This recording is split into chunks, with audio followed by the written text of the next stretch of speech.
Why is a new bill on foreigners coming? What are the contours of the Immigration and Foreigners Bill 2025?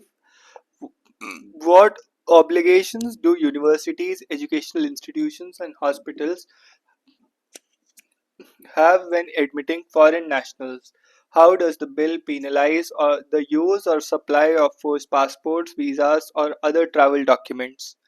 The Union Ministry of Home Affairs is all set to introduce the Immigration and Foreigners Bills 2025 in the second half of the budget session that begins on March 10. The bill repeals all four existing legislations: the Passport Entry into India Act 1920, Registration of Foreigners Act 1939, Foreigners Act 1946, and the Immigration Carriers Liability Act 2000 that deals with immigration and the movement of foreigners. The bill has six chapters comprising 35 clauses and bunches of existing laws into a single document. It clearly defines the functions of immigration officer, the requirements of passport and visa, and matters relating to foreigners and their registration. Though the Bureau of Immigration already exists, the bill seeks to provide legal backup for all immigration functions, immigration officer, and the BOI. It defines provisions relating to the obligations of universities and educational institutions, hospitals, nursing homes, and medical institutions to admit any foreigner.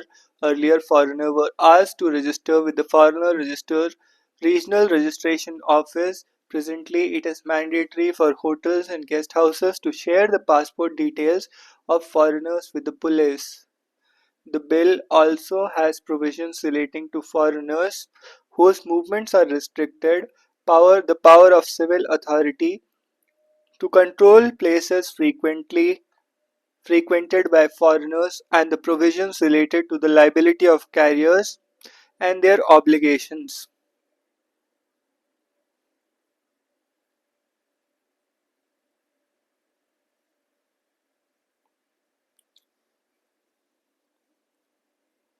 The bill retains the provision of burden of proof to prove that a person is not a foreigner on the person.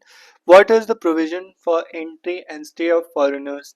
The bill introduces the clause threat to national security, sovereignty and integrity of India and relations with foreign state among the grounds to refuse the entry or stay of foreigner in the country. The proposed law states no foreigner shall be allowed to enter into or stay in India if he is found inadmissible to do so on account of threat to national security, sovereignty, and integrity of India and relations with a foreign state or public health on such other grounds as the central government may specify, adding that the decision of the immigration officer shall be final and binding. Earlier, too many foreigners and persons of Indian origin have been denied entry based on executive orders. According to Foreigners Order 1948, a foreigner may be denied entry if he or she is a threat to public safety.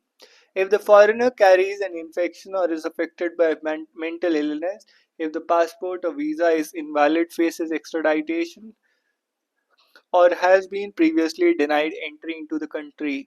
The bill mentions the power of the center to issue orders for removal of foreigners, to delegate and exempt. Presently, Section 3 of Foreigners Act 1946 empowers the central government to prohibit, regulate, or restrict the entry of foreigners into India or their exit or stay.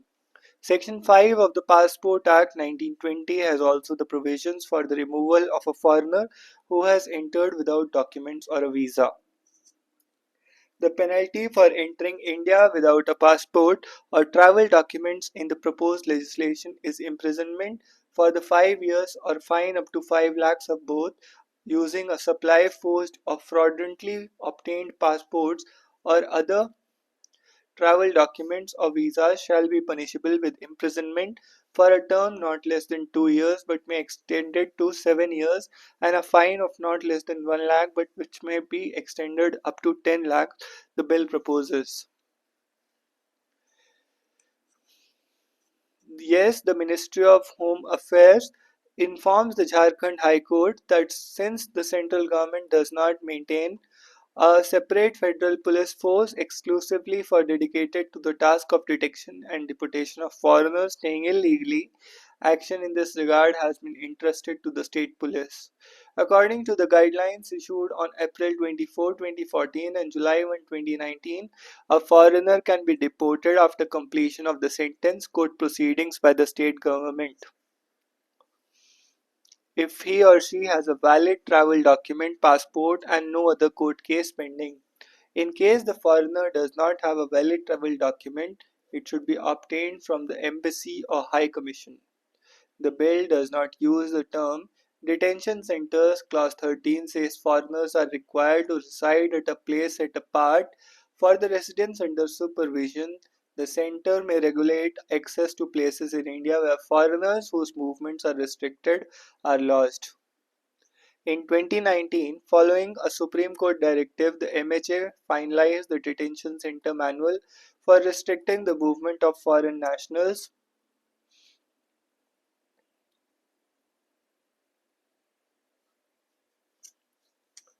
who are awaiting deportation due to non-possession of valid travel documents and to ensure that they are physically available to all times for expeditious repatriation and deportation.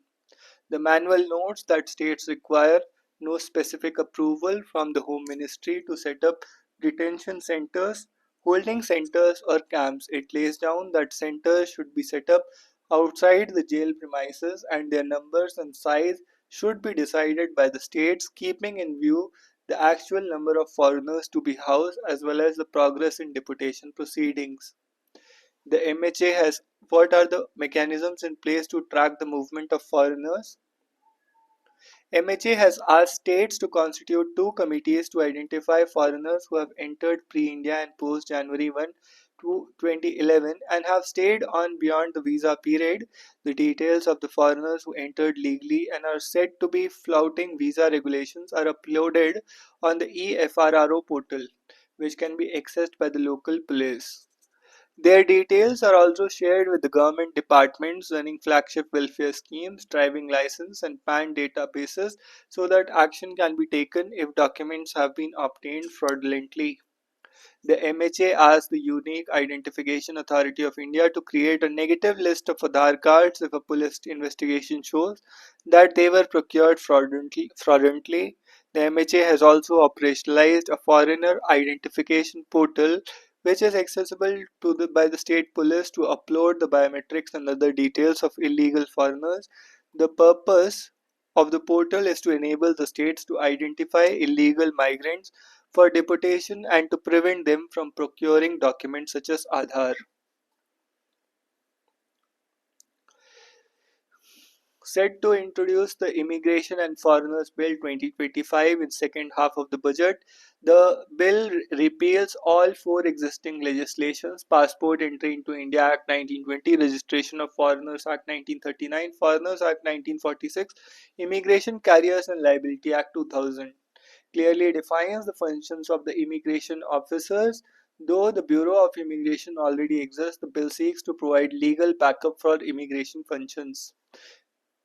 It defines provisions related to the obligation of universities and educational institutions, hospitals, nursing home, and medical institutions to admit any foreigner. Earlier, foreigners were asked to register with the Foreigners Regional Registration Office. Presently, it is mandatory for hotels and guest houses to share the passport details of foreigners with the police. The bill also has provisions relating to foreigners whose movements are restricted.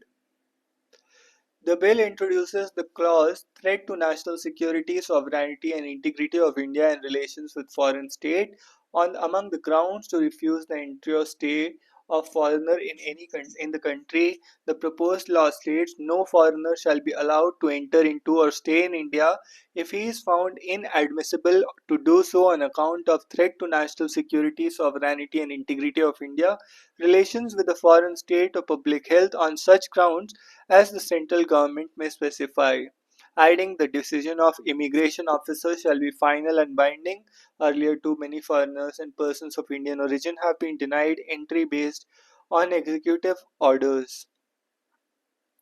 According to Foreigners Act 1948, a foreigner may be denied entry if he or she is a threat to public safety, if the foreigner carries an infection or is affected by mental illness, if the passport or visa is invalid, faces extradition, or has been previously denied entry into the country. The bill mentions the power of the center to issue orders for the removal of foreigners, to delegate or an exempt. Presently, Section 3 of the Foreigners Act 1946 empowers the central government to prohibit, regulate, or restrict the entry of foreigners into India or their exit of or stay. The penalty for entering India without a passport or travel document in the proposed legislation is imprisonment for 5 years or fine of 5 lakh or both. When can the president rule be imposed? What are the conditions? What happened in the case of Manipur and what led to the crisis? Why has the assembly been kept in suspended animation? And what are its implications? What does the constitution say? What have the courts ruled? And what did the Bombay judgment signal? 4 days after the Manipur Chief Minister N. Biren Singh resigned, the state was put under the president rule. Though the ruling BJP still holds a majority in the Manipur Assembly, the party was unable to find consensus chief minister candidate. The state has also been racked by ethnic violence since May 23, and Mr. Singh faces criticism for his handling of the conflict from many sides, including from within his own party. This is the 11th time that president rule has been imposed in Manipur, the highest in any state. The president rule is a provision under Article 356 to be imposed in case of failure of constitutional machinery in the state. In such situations, based on a report by the state governor or the other inputs, the president can issue a proclamation taking over the functions of the state government and the governor effectively transferring them to the union government and transferring the powers of the state assembly to the parliament. The president cannot, however, assume any powers vested in the high court. The president proclamation must be laid before parliament and it will expire in 2 months until both houses ratify it. It may be renewed by parliament every month for a maximum period of 3 years. After the first year, renewal can take place under certain conditions of an emergency being declared in the country or the state election commission declaring that state elections cannot be held. And Article 356. Article 356 does not list the various specific circumstances under which president rule can be imposed, leaving it to the judgment of the president and the Union Council of Ministers, advising her to satisfy herself that a situation has arisen in the which the government of the state cannot be carried out in accordance of the provisions of the constitution. The comprehensive assessment of president rule published by Lok Sabha Secretariat lists situations in which it has been imposed apart from military and law and order, defections by MLAs, breakups of coalitions, passing of no confidence motion, resignation of chief minister, absence and legislatures in newly formed states, public agitations leading to instability. The Supreme Court judgment in the 1994 SR Bommai vs Union of India case also listed the circumstances in which president rule can be imposed.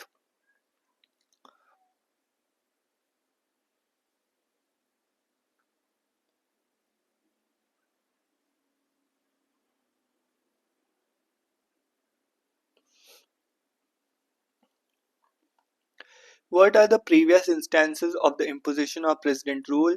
President rule has been imposed 135 times in 35 states and UTs, including some that no longer exist. The first instance was in June 1951 in Punjab when the state's chief minister Gopi Chand Bhargav resigned due to internal differences in the Congress party. In Punjab, has been in all, Punjab has been under central control for well over a decade. The only state which has spent more time under central control is J&K, which has president rule imposed for almost 15 years, with the longest continuous stints of more than 6 years each from 1990 to 96 and from 2019 to 24. After Manipur, the most frequent imposition of president rule has been 10 times in Uttar Pradesh.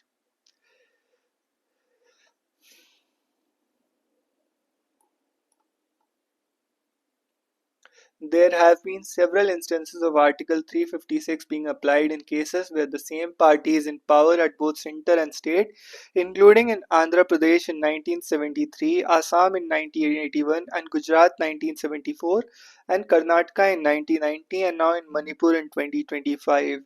In 1997, the new nearly elected Morarji Desai government imposed president rule on 9 Congress-ruled states at one go, claiming that they no longer held the confidence of the electorate which had voted out the Congress at the center. When Indira Gandhi returned to power in 1980, she returned the favor, imposing president rule in 9 states for the same reason. The Supreme Court at the time refused to interfere in the matter. Of why it has become less frequent a few decades later, the Bommai judgment marked a shift in the court's stance. The judge bench said that courts could review the presidential proclamation by examining whether it was issued on the basis of any material at all, or whether the material was relevant, or whether the proclamation was issued in the malified exercise of the power. Former Attorney General late Soli Sorobji had said in a critique in the 1994 judgment, this means the proclamation can be struck down if found to be unconstitutional. This is a clear deterrence to the government. Between 1950 and 54, President rule was imposed 100 times, the average 2.5 times a year. In the 3 decades since, it has been imposed 30 times, about once a year. In fact, the imposition in the Manipur is the first since Puducherry in February 21, almost 4 years ago. Since the Narendra Modi led NDA government came to power, President rule has been imposed 11 times, including 4 in J&K. Of these, the courts have struck down proclamation twice in Arunachal and Uttarakhand. What does it mean to keep the legislature's suspended animation? Though Manipur has been placed in president rule, its assembly has not been dissolved. Instead, it has been kept under suspended animation. When the assembly is placed under suspended animation, it can be revived whenever it becomes possible to form a popular government after revoking president's rule. What is the cancer vaccine Russia is offering?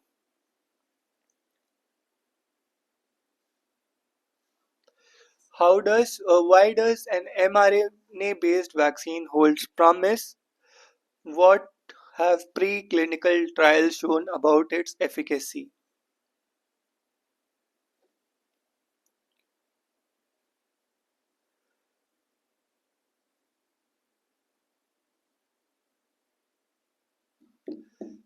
In December last year, Russia announced that it had developed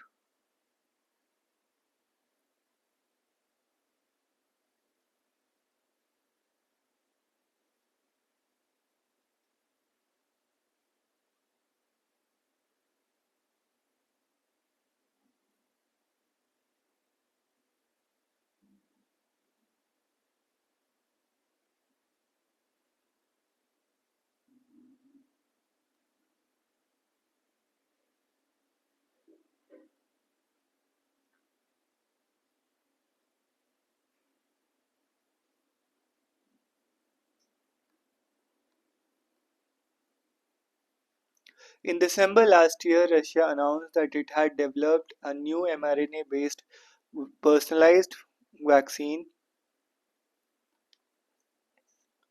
for cancer, which would be available freely for patients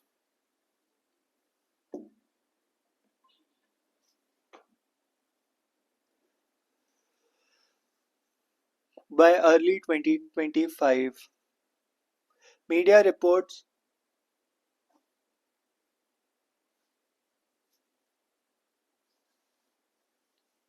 Media reports state that Andrei Kaprin, General Director of Radiology Medical Research Center of the Russian Ministry of Health, spoke to Radio Russia about the vaccine. Reports say that Alexander Ginsburg, director of the research center, said the vaccine preclinical trials have shown that it suppresses tumor development and potential metastasis. mRNA or messenger RNA vaccines provide genetic information that teaches body cells to produce an antigen, protein or substance that triggers an immune response, training the immune system to produce antibodies. Innate mRNA or messenger RNA produces genetic information that teaches the body cells to produce an antigen, protein, or substance that triggers an immune response, training the immune system to produce antibodies against it. When these antigens are detected on cancer cells, the immune system can potentially launch an attack against them.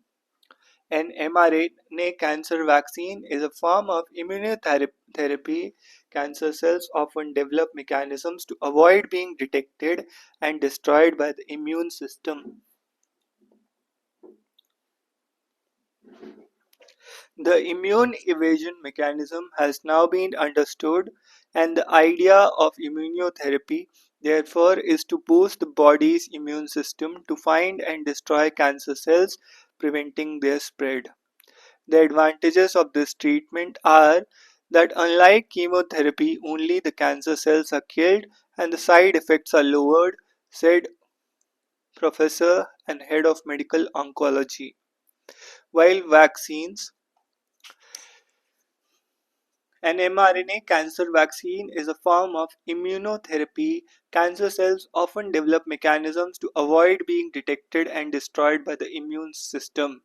This immune evasion mechanism has now been understood, and the idea of immunotherapy, therefore, is to boost the body's immune system to find and destroy cancer cells, preventing their spread. The advantages of this treatment are unlike chemotherapy, only the cancer cells are killed and the side effects are lowered. While the vaccines are one form of immunotherapy, others include the use of antibodies, CAR T cell therapy, immune checkpoint inhibitors, etc. The mRNA cancer vaccines, therefore, are not meant for healthy patients to prevent disease like other vaccines. They are meant to be used in patients who already have cancer in order to target and treat the tumors. This treatment is tailored to target specific antigens that each patient tumor has, making them personalized and potentially more effective, unlike, say, the COVID 19 mRNA vaccine that targets one antigen. The cancer mRNA vaccines may also be designed to target multiple antigens. Is Russia the only research into a vaccine for cancer?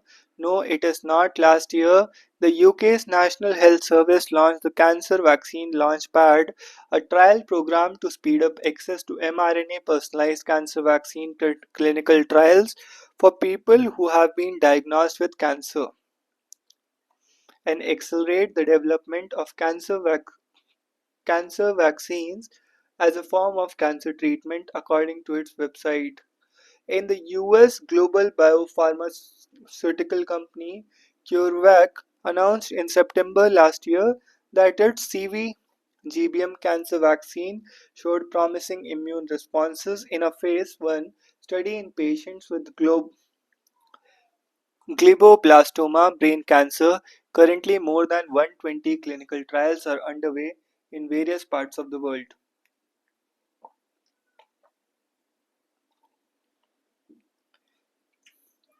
Doctors stress that unlike infectious diseases, since cancer it is in general is not caused by a single organism, the use of the word vaccine may be misleading.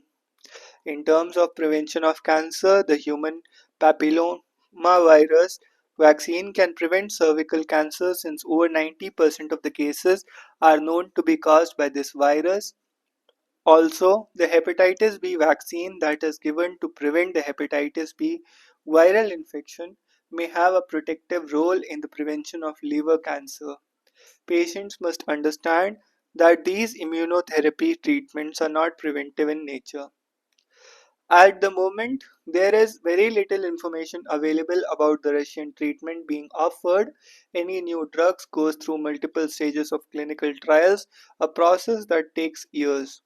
before it can finally reach the market. Without all of this data being available publicly, it is difficult to say what stage of this treatment is at and how safe and effective it will be. While immunotherapy has shown promising results for certain cancers, it may not be sustainable for all kinds of cancers or for every cancer patient. Research is ongoing and time will tell how effective this may be, say doctors.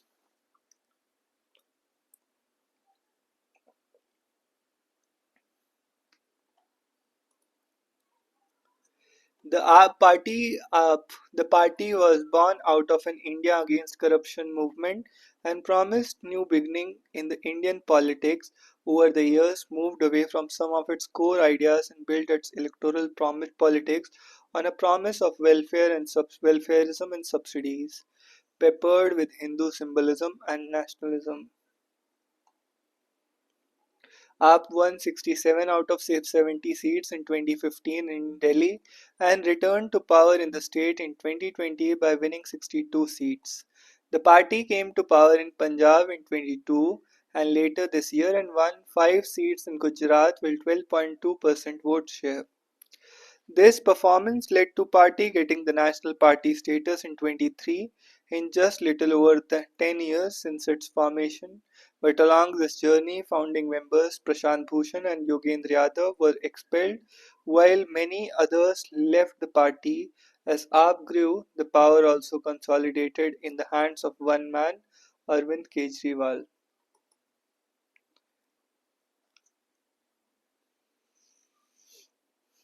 In pursuit of controversies, the Tamil Nadu governor's refusal to assent to a set of bills passed and repassed by the state legislature has put the government and the Raj Bhavan on a war path. Neither Tamil Nadu nor its governor, Ravindra Narayan Ravi, is stranger to controversies.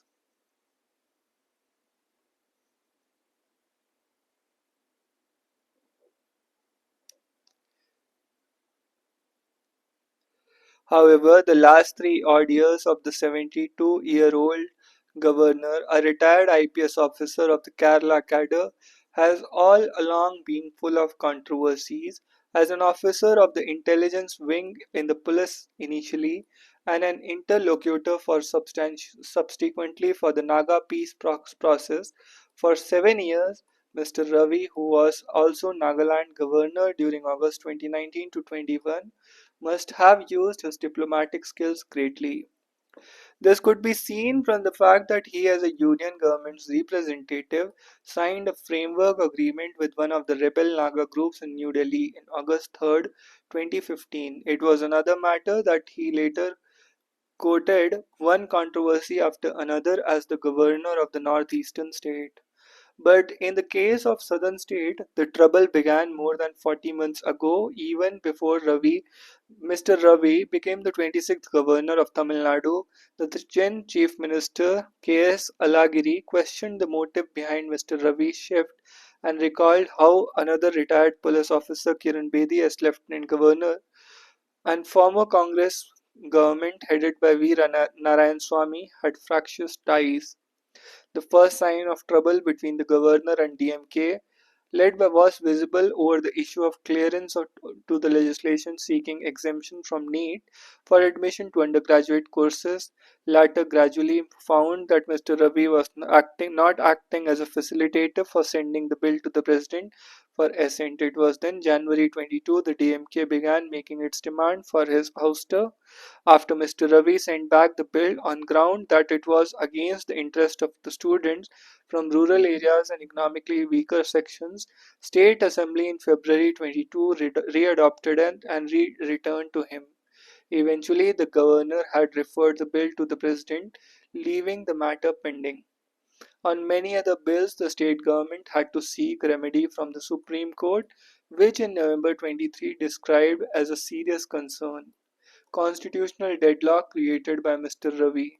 On February 7, 24, Top Court asked whether the governor referred to the president 10 bills repassed by the state legislature only to avoid having to give consent to them.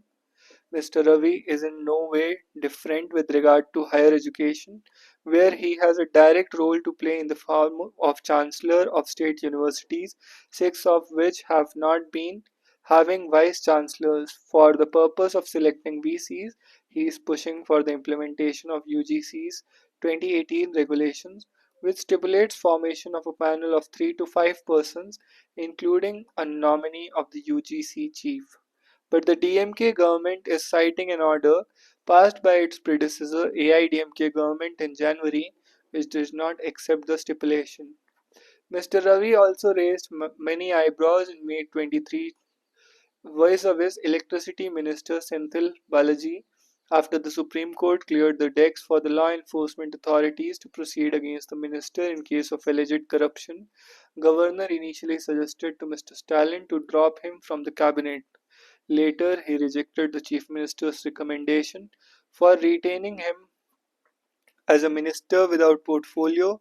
Immediately after the minister's arrest, he had unilaterally dismissed with immediate effect Mr. Senthil Balaji from the cabinet, not only to retract later in the day.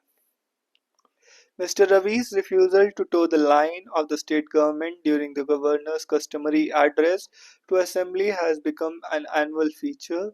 The governor has also emerged a bitter critic of the political philosophy of the DMK Dravidian movement. It is for no reason that Mr. Stalin, who had once wanted him to be axed, is urging the centre not to disturb Mr. Ravi, who is remaining in his office informally on a borrowed time, as the Chief Minister contends that governor's continuation has helped the DMK grow further in the state.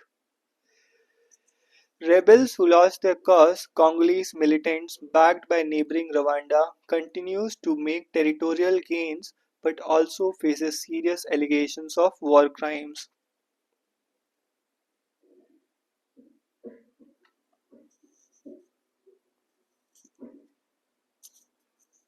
A militia that derives its name from the peace agreement is a paradox in itself. Embodying this conundrum is the M23 or the Movement du March 23, which operates in the Democratic Republic of the Congo, drawing support from the neighboring Rwanda. Taking after a failed truce deal signed on 2009, the militia captured the mineral-rich city of the Goma in eastern Congo's North Kivu. The group began its advance towards South Kivu skirts.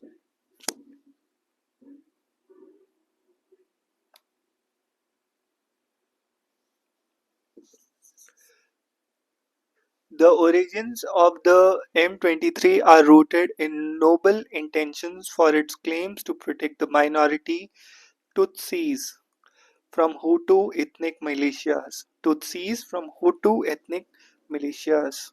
The group was formed Tutsis from Hutu. Tutsis को बचाना चाहते हैं from Hutu ethnic militias.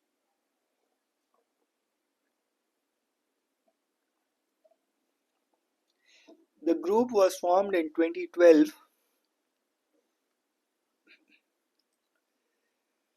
by some members of the National Congress for the Defense of the People, which itself was an offshoot of the Rwandan Patriotic Front. The Tutsi rebels credited with ending the Rwandan genocide of 1994. However, the persecution of the Tutsis has been prevalent long before the pogrom. The region has been rife with strife since the colonial times, so much so that some 150,000 Tutsis had migrated to neighboring countries even before Rwanda's independence from Belgium in 1962. The Rwandan genocide, in which Hutu led administration in Rwanda and Hutu inter-army militia went on a rampage, killing some 8 lakh Tutsis and moderate Hutu, Hutus over 100 days, exist as a window for the rest of the world into the plight of Tutsis. With the RPF at the helm, Hutus fear reprisals and fled post-genocide Rwanda from the DRC. The origins of M23 are rooted in noble intentions. For its claims to protect Tutsis from Hutus, the group was formed in 2012 by some members of the National Congress for Defense of the People, which itself was an offshoot for Rwandan Patriotic Front. The Tutsi rebels credited with ending the Rwandan genocide of 1994. Persecution of Tutsis has been prevalent long before the pogrom, and the region has been rife with strife since colonial times. So much so that some 150,000 Tutsis has migrated to neighboring countries even before Rwanda's independence from Belgium in 1962. The Rwandan genocide, in which the Hutu-led administration in Rwanda and the Hutu militia went on rampage, killing some 8 lakh Tutsis and moderate Hutus over 100 days. With the RPF at the helm, Hutus feared reprisals and fled post-genocide Rwanda for the DRC. Among the 2 lakh Hutus that migrated were the perpetrators of the war crimes who banded together and formed the Democratic Forces for Liberation of Rwanda, one of the more than 120 armed groups active in the region. To date, Rwanda, led by President Paul Kagame, has persisted in preventing attacks by these Hutu militias. Both Mr. Kagame and M23 have made it their mission to clamp down on the Hutu militias operating in the DRC. Efforts to this end include two invasions by Rwanda called Africa's World Wars in 96 and 98, which ended in 2003. Since then, Rwanda has been on constant ascent under Mr. Kagame, who also enjoyed support from Western nations. On the contrary, M23's activities have ebbed and flowed. The group came into existence after the 2009 plan to integrate the CNDP fighters into the Congolese military forces fell apart. Shortly after its formation, the M23 captured Goma in the late 2012. Despite withdrawing from the city in December, the group still accounted for 20% of the violence in the DRC. Then came a brief lull of 9 years until they resurfaced in late 21, which was marked by the capture of mineral-rich regions such as Rubaya, Kasika, Walikale, Nambi, and more recent Goma. In its pursuit to safeguard the rights of Congolese Tutsis, the M23 stands accused of crimes such as child slavery, rape, and other war crimes by the UN. A report by the agency has also found that close to 4,000 Rwandan troops were fighting with the M23 in the DRC. The group continues to make both territorial and financial gains at the cost of Congolese citizens, which the classes taking the lives of 2,900 people and displacing more than 7 lakhs since January.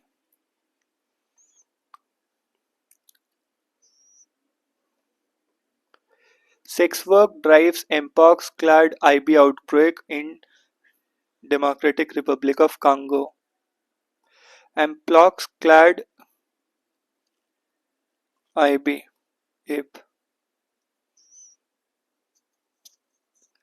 Rapid spread of mpox-clad IB in the DRC was majorly linked to the sex work densely populated areas. Overall, 200 of the professional sex workers were infected during the study period. Outbreak appears to be driven by the sexual activity with professional sex workers linked to bars supporting the previously undocumented model of heterosexual transmission.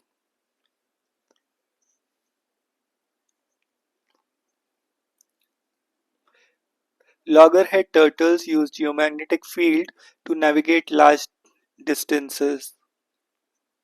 The loggerhead turtle can learn and remember the magnetic signature of an area and does a turtle dance when it's in a location they associate with food. A study in Nature reports the research presents mechanism of how migratory species navigate using the magnetic field of the earth. Stubble burning contributes only 14% PM2.5 in Delhi NCR study. Based on field measurements, air mass trajectories, and particle dispersions and chemical transport model simulations, a study published in 25 has found that there is no linear correlation between stubble burning events in Punjab and Haryana and fine particulate matter concentration in Delhi NCR. The study also underscores that crop residue burning in Punjab and Haryana contributes only 14% of PM 2.5 and is therefore not a primary source of particulate matter concentration. Concentration of PM 2.5 in Delhi NCR remains fairly stable and constant despite the stubble burning events in Punjab and Haryana declining by over 50% from 2015 to 2023. High quality measurements of fine particulate matter began at the US Embassy in the New Delhi in 2015. The number of stubble burning events in the Punjab and Haryana declined by 31% and 37% respectively in 2023 compared with 2022. Yet there was 20% increase in PM 2.5 at the US Embassy in the 2023, thus highlighting the absence of linear correlation between stubble burning events in the two states.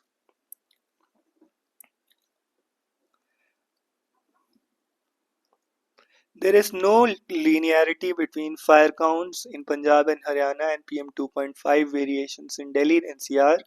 Dr. Prabir K. Patra from the Research Institute of Kyoto, Japan,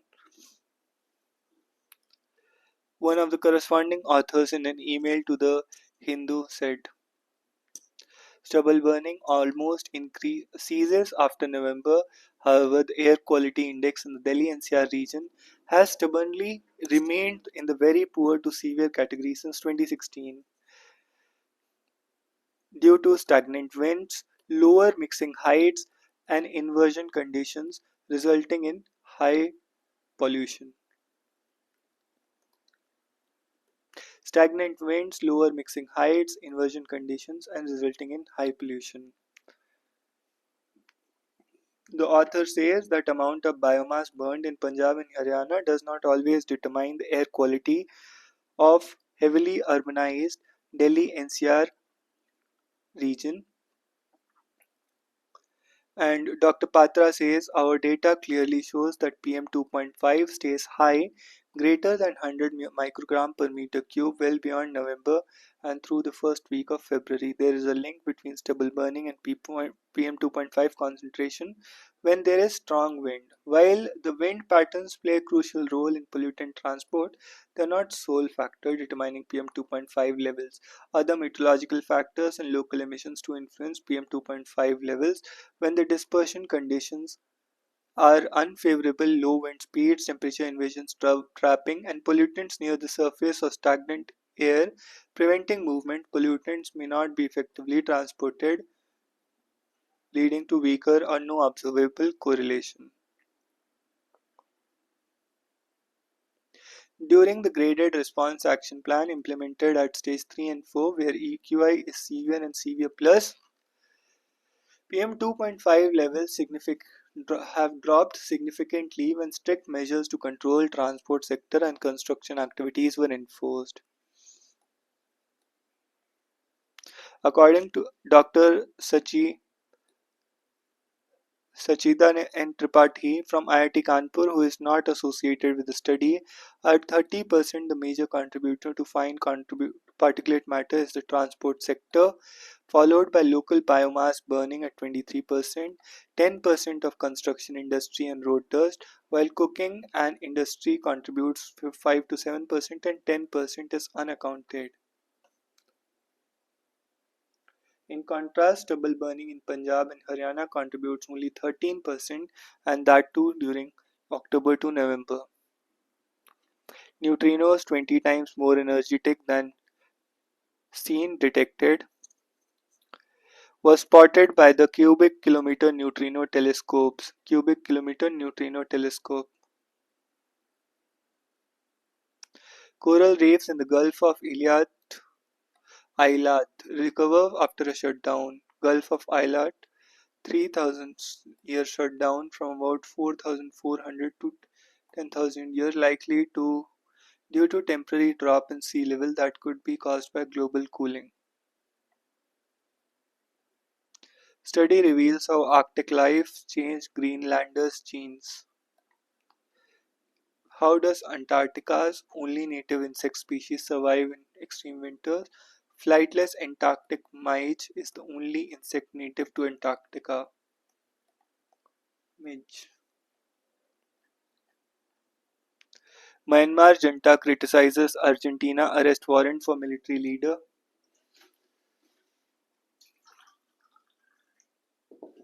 Myanmar's ruling junta criticized an Argentine court for issuing an arrest warrant for its top leader over alleged genocide and crimes against humanity towards the Rohingya.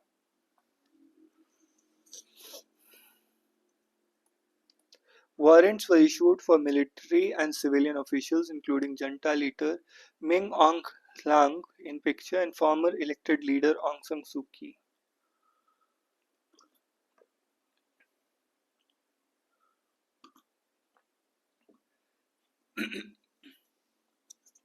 UN peacekeeping force official in Lebanon injured by protesters. The ongoing deputy commander of the UN peacekeeping force in Lebanon was injured on Friday when protesters attacked a convoy. Russia claims to have captured another village in eastern Ukraine. Russia says on Saturday its forces have captured a village of Zivka in its latest breakthrough in eastern Ukraine's Donetsk region. Women daughter die after car blocks into crowd in Munich. Ukraine won't accept deals made behind our backs, Zelensky tells US. No decisions about Ukraine without Ukraine. No decisions about Europe without Europe, says Ukraine President. He also asks Europe to take responsibility for its own security, including by eventually forming a continental military force.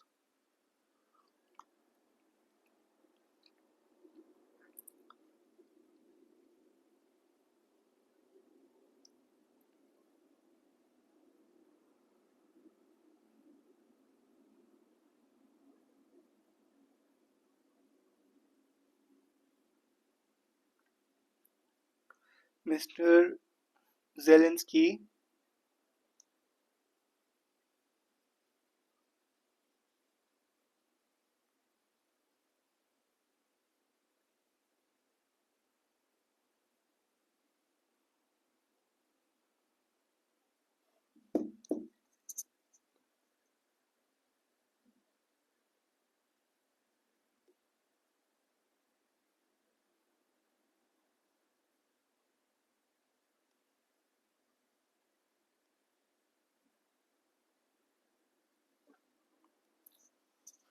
Mr. Zelensky cautioned Mr. Putin would seek to use Mr. Trump as a prop in his own performance, possibly by trying to get him to Moscow for Russia's second World War victory parade in May.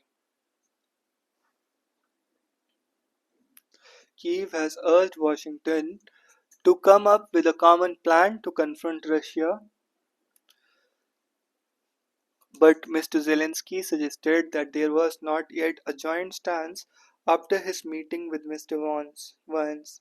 Mr. Zelensky is pushing for security guarantees from both the US and Europe to ensure that any peace deal does not allow Moscow just to restart the war later. Putin cannot offer real security guarantees not just because he is a liar, but because Russia in its current state needs war to hold power together. Scholz rebukes Vance while defending Europe's stance on hate speech and far-right. German Chancellor Olaf Scholz delivered a strong rebuke on Saturday. JD Vance attacked on Europe's stance towards hate speech and far-right.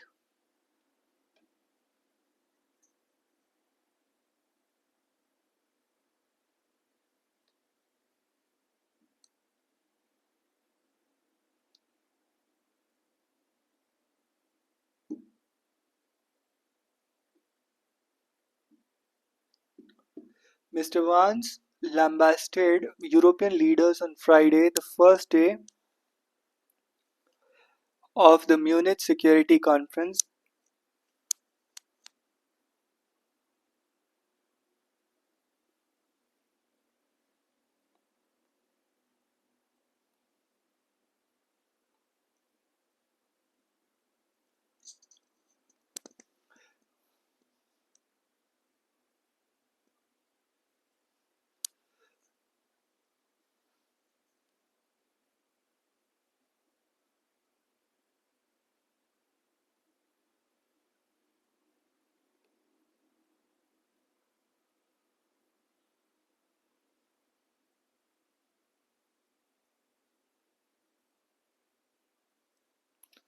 This is not appropriate, especially if not among friends and allies. We firmly reject that.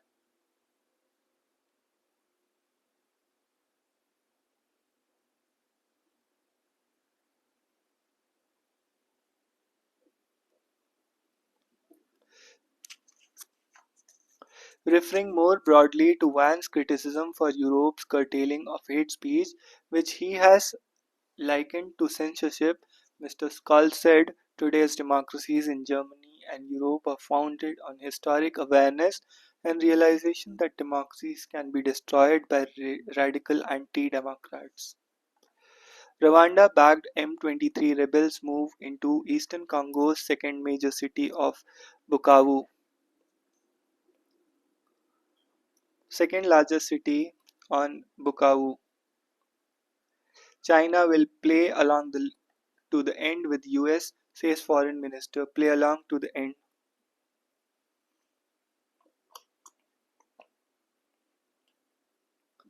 Chinese Foreign Minister Wang Yi said on Friday that China will play along to the end if the US is bent on suppressing the country, even though Beijing does not wish to be in conflict with Washington.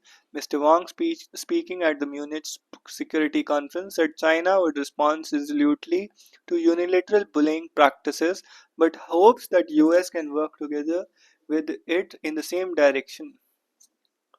The levies spurred China to hit back with 15% in duties on some US imports before Mr. Trump was sworn in. Biden administration declared more comes or advanced technology that can be sold to China in further efforts to stop Chinese firms from developing high-tech chips.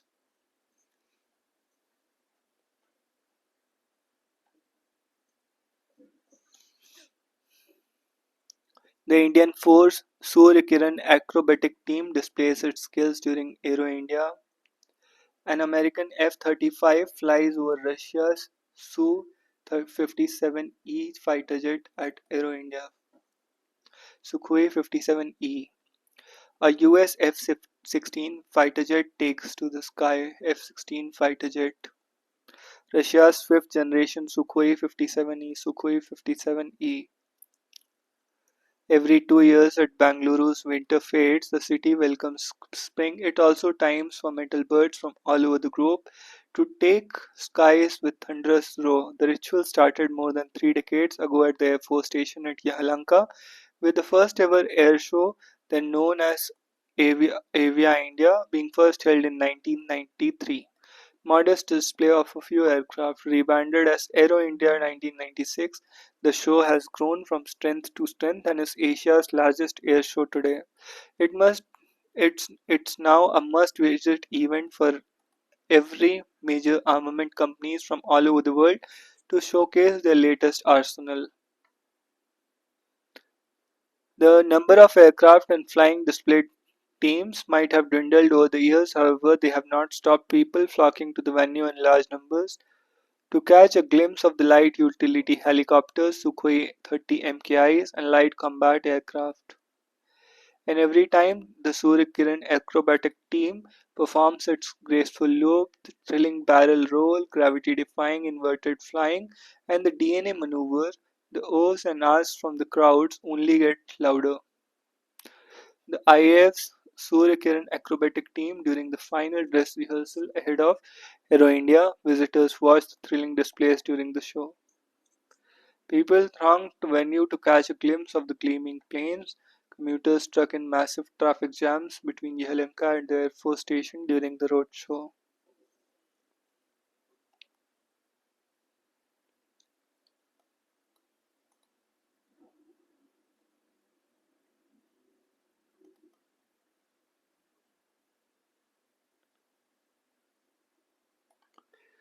US brings second batch of the 116 deportees amid Mahakumbh rush, 15 feared dead at the stampede at the New Delhi railway station.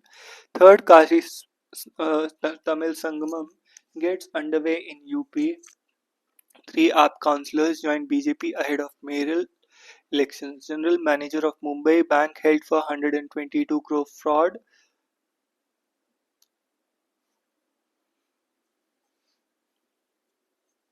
Ceasefire holds for now as Hamas frees three Israel releases 369. Bengaluru court hands over assets seized from Jayalalitha. LG dismisses three Jammu and Kashmir government staff for militant links. Opposition condemns move. CBSE exams begin. Students expressed mixed emotions. Views of allies as advice, not confrontation, says Stalin. 16 students fall sick after ammonia gas leak from fertilizer plant in Kota.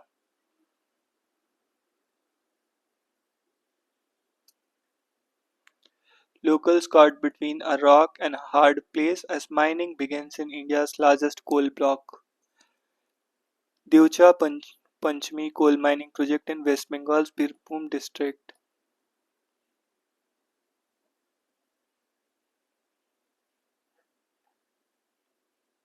Nursing Council to debar students involved in ragging. Narrow escape for UK tourist as wild elephants attacks car. 25 years after public smoking ban, tobacco curbs still a challenge. Karnataka tops in devolution index ranking of the Panchayat Raj system.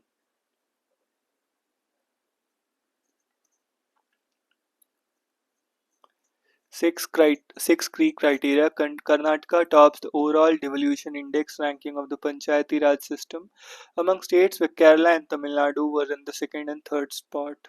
The report titled Status of Devolution to Panchayats in India, released by the Centre on February 13, says Karnataka tops the chart in the devolution index. Framework, functions, finances, accountability, functionaries, and capacity building.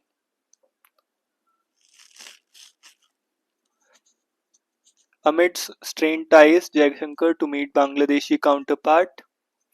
Amid troubled ties with Bangladesh, External Affairs Minister S. Jaishankar will meet Bangladeshi Foreign Affairs Minister Tawhid Hussain on the sidelines of 8th Indian Ocean Conference here on Sunday.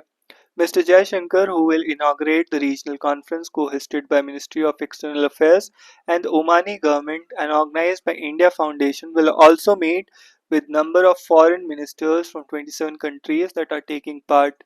Foreign ministers of Bhutan, Sri Lanka and Maldives, Nepal will also be attending the annual conference in a sign of the government's normalization process of ties with China after the October agreement between the militaries at the line of actual control. China's special envoy for the Middle Eastern affairs, Zai Zun, will attend, marking the first time an official from the country has been invited since the conference held in 2019. Iranian Foreign Minister Abbas Arghachi, Singapore Foreign Minister and Australian Foreign Minister Penny Wong will address the grouping. Mr. Jaishankar, who accompanied Prime Minister Modi to Paris and Washington, attended the Munich Security Conference on Saturday before arriving in Muscat. Mr. Jaishankar will address the inaugural session of the Indian Ocean Conference on Saturday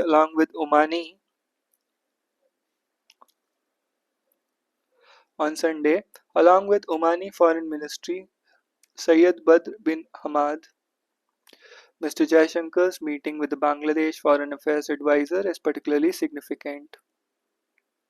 While India has expressed alarm over the attacks on minorities after the ouster of former Prime Minister as well as treatment of Indian businesses by the new government, US government has demanded that India ensure that Ms. Hasina, who has taken shelter in Delhi, does not make political statements or address public rallies of the Awami League via video conference.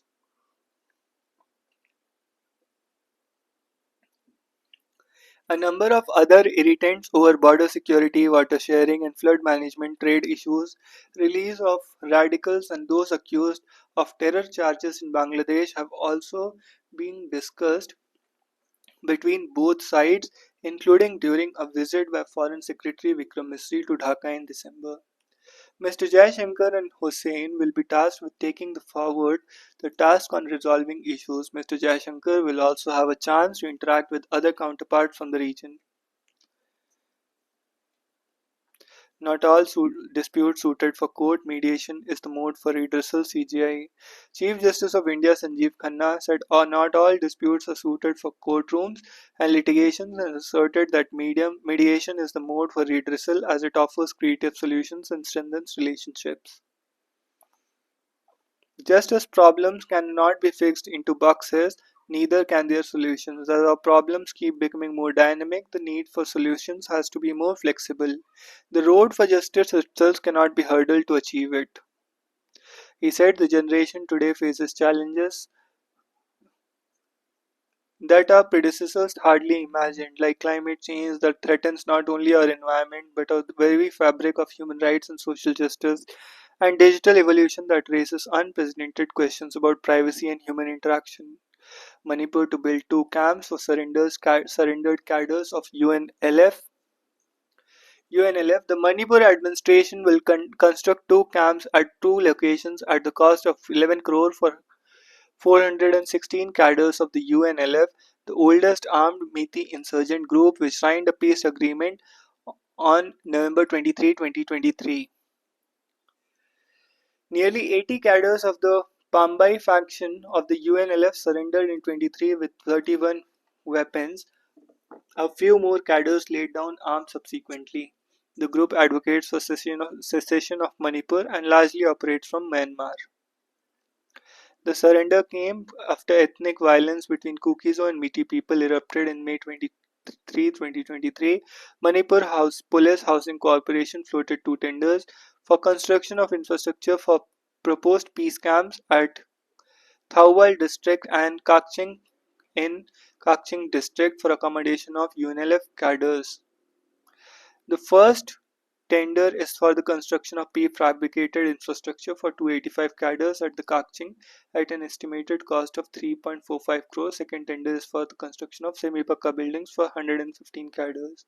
Construction cost will be borne out by the security-related infrastructure, which is reimbursed by Home Ministry. Manipur police officer said UNLF cadres were at present staying at temporary accommodation set up at Yathibi Lokun on Thaubal Kakching district border.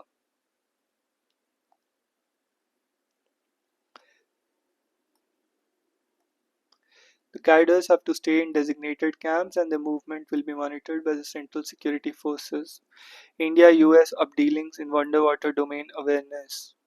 The MQ-9B Sea Guardian has a maximum flying altitude of 40,000 feet. Deportation fuels political slugfest in Punjab. Members free to air opinion, but party is paramount. Waqf bill amendments for welfare of poor.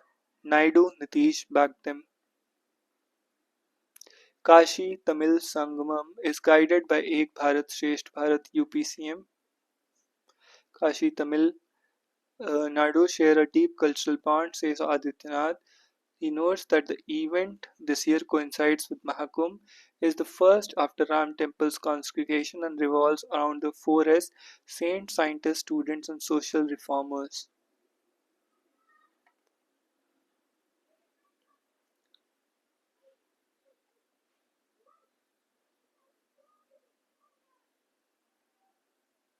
Insurers agree on a customer-friendly Bima Vistar plan. Composite cover was mooted by IRDAI, which holds quarterly review. Insurance company advised to boost risk mitigation and cyber threats.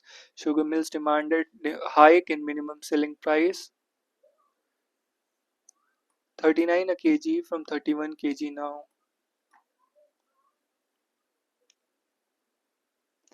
The retail price of sugar has almost flat for over last 2 years. However, the FRP paid to the farmers and the conversion costs were on the rise. There was almost 11% rise in the FRP in the last 2 years.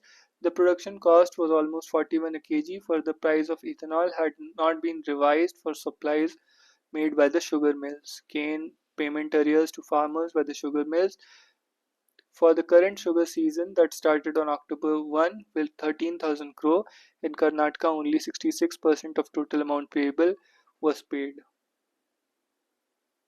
India to be linked with the largest undersea cable project Meta. Project Waterworth. AI could let people converse with their departed loved ones. Google X founder.